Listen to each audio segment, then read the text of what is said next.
The technology is like nothing that I've seen. You know, bulge and roll has been something that's been in golf and in golf clubs for so long. And for someone to come and reinvent that or reimagine it and make it different, but it makes sense when it's explained to you and you start to understand why this is being done.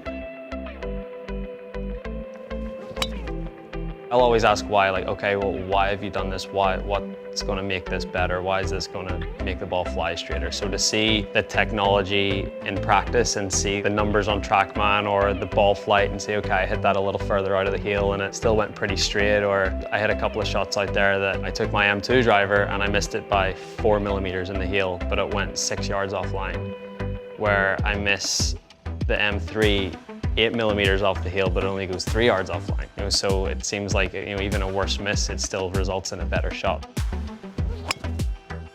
So it's the difference between being able to go for a par 5 and 2 and having to lay up. It's the difference between having so much control in your golf ball out of the fairway than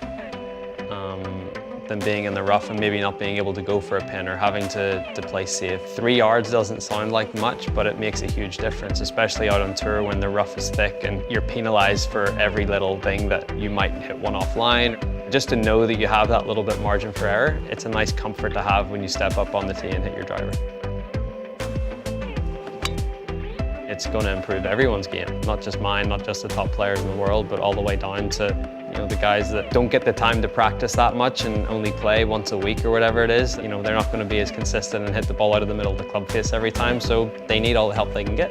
And if you know you have a golf club that you hit a little bit out of the toe or out of the heel and it's still going to fly pretty straight, you're going to hit fairways with it and you're going to give yourself more chances to hit par 4s and 2, or, you know, maybe go for a par 5 and 2. It can only be beneficial. So you know, long and straight is what we're all trying to achieve, and, you know, the M3 and M4 just make that a little bit easier.